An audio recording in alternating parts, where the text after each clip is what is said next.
Terima kasih Datuk Yang di-Pertua, terima kasih rakan saya daripada Kuantan yang bertanya mengenai program penghijauan Malaysia. Tuan Yang di-Pertua, program penghijauan Malaysia ataupun kempen penanaman 100 juta pokok dalam tempoh 5 tahun telah dirasmikan oleh Yang Berhormat Perdana Menteri pada 5 Januari tahun 2021 di Kompleks Seri Perdana Putrajaya, dan ia juga dilancarkan di semua negeri-negeri oleh Yang Berhormat Menteri-Menteri Besar dan Ketua-Ketua Menteri.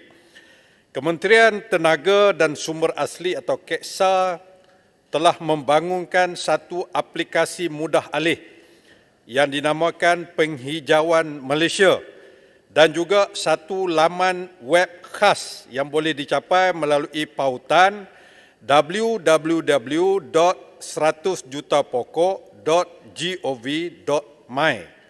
Aplikasi mudah alih dan laman web tersebut boleh digunakan oleh semua agensi kerajaan ataupun swasta ataupun orang awam bagi tujuannya merekodkan data penanaman pokok sama ada mewakili agensi maupun melalui selaku individu. Sistem pengoperasian penghijauan Malaysia tidak sebenarnya mengklasifikasikan kawasan luar bandar atau bandar, walau bagaimanapun ianya diklasifikasikan mengikut negeri, agensi atau individu penanam dan juga jenis pokok. Saya ingin maklumkan kepada Dewan Yang Mulia ini bahawa sehingga 22 hari bulan 11 tahun 2021 iaitu 2 hari yang lepas, sebanyak 23,569,791 pokok telah direkodkan ditanam di seluruh negara. Dan pada hari ini saya nak sebut berdasarkan laman website yang berkaitan dengan penghijauan Malaysia ini, saya telah cek pukul 10 pagi tadi Yang Berhormat, jumlahnya telah meningkat kepada 23,746,874 pokok. Maknanya dalam tempoh 2 hari Yang Berhormat telah di-Pertua, meningkat sebanyak 177,083 pokok. Inilah yang berlaku. Dan jumlah spesies bernilai dalam 4 kategori: critically endangered, vulnerable dan near threatened berdasarkan the International Union for Conservation of Nature's Red List of Threatened Species adalah sebanyak 6,451,142 pokok yang merangkumi 322 spesies. Jumlah pengguna aplikasi mudah alih sehingga 22 November adalah 4,139 orang. Bagi jawapan yang kedua, KEXA melalui Jabatan Perhutanan Semenanjung Malaysia, Institut Penyelidikan Perhutanan Malaysia, FRIM, Jabatan Perhutanan Sabah, Yayasan Hijau Malaysia, Jabatan Hutan Sarawak dan Jabatan Perhutanan Negeri-Negeri di Semenanjung sedang melaksanakan pelbagai program untuk mempromosi kepada orang awam kempen penanaman penghijauan Malaysia ini dengan pelbagai program yang dianjurkan melalui webinar, melalui program penanaman virtual, pertandingan video kreatif, latihan penggunaan laman web dan juga mengadakan hebohan secara berterusan. Terima kasih. Terima kasih Menteri. Sila Kuantan, Tamam. Terima kasih Tuan Ketua. Yang Berhormat Menteri, terima kasih. Saya memang berminat dengan program ini kerana saya rasa ini satu program yang amat baik dan jumlah penanaman pokok juga agak tinggi pencapaiannya, 23 juta lebih kerana target ialah 100 juta dalam masa 5 tahun.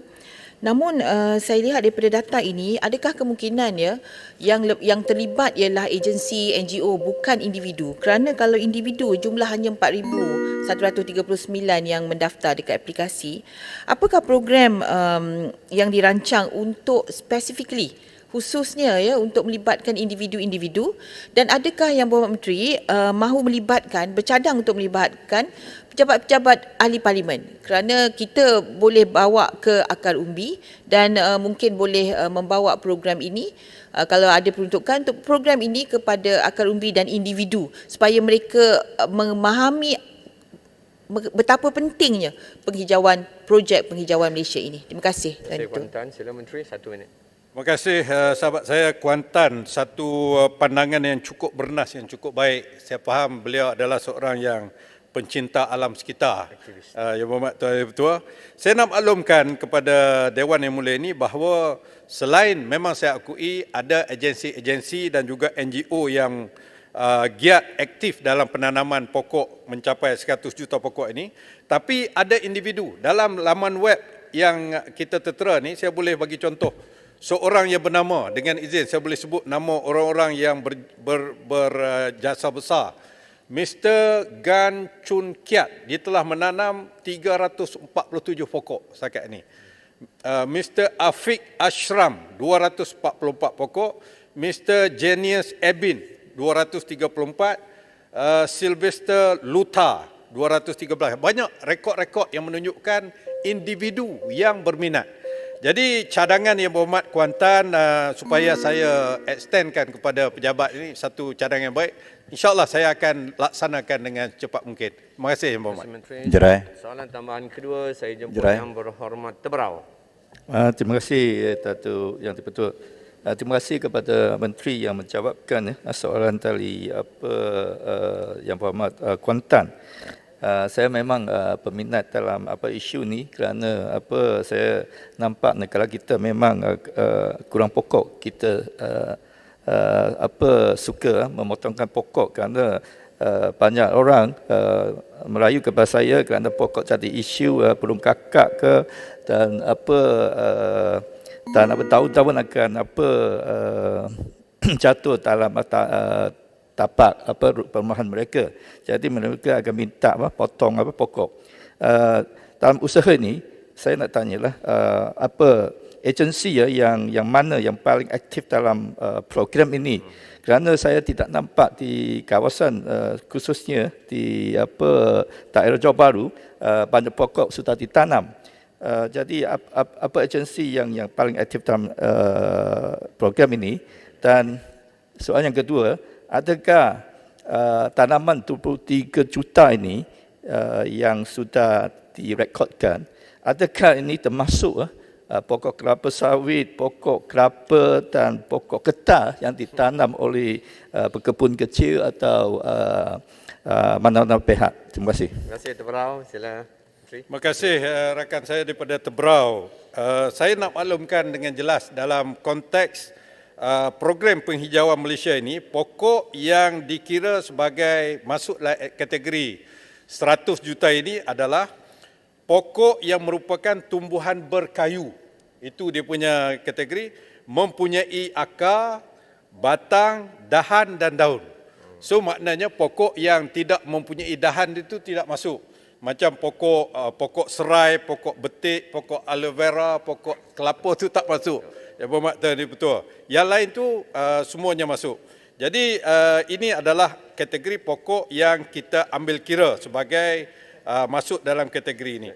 Adapun agensi yang terlibat secara aktif di dalam program penanaman pokok 100 juta 5 tahun ini Yang Berhormat Tuan Yang Dipertua adalah, pertamanya ialah Jabatan Perhutanan Semenanjung Malaysia, Jabatan Hutan Sabah Sarawak, Jabatan Hutan Negeri-Negeri. Itu adalah agensi yang paling utama dalam melaksanakan program ini. Saya sendiri telah turun ke negeri-negeri bersama jabatan-jabatan ini untuk penanaman pokok ini. Selain daripada itu, terdapat beberapa agensi ataupun NGO yang terlibat secara langsung. Sebagai contohnya, saya sebut sini Yayasan Hijau Malaysia yang juga memainkan peranan untuk memberikan galakan kepada program ini. Dan saya suka menarik perhatian Yang Berhormat Tuan Yang Dipertua dalam hal ini satu galakan kepada orang awam. Kepada mereka yang menyumbangkan kepada program penghijauan Malaysia ini, mereka layak untuk mendapat pelepasan cukai. Ini cukup penting ini. Bagi individu yang membuat sumbangan kepada Yayasan Hijau Malaysia, berpeluang mendapat potongan cukai ditawarkan berdasarkan Seksyen 44(11)C Akta Cukai Pendapatan sebanyak 7% bagi individu dan sebanyak potongan cukai 10% daripada jumlah pendapatan agregat tahunan bagi syarikat. Ini adalah satu galakan yang cukup baik saya rasa, dan tidak lupa juga saya menyebut bahawa pihak berkuasa tempatan juga mempunyai peranan penting dalam program penghijauan Malaysia ini. Terima kasih Tuan Yang di-Pertua.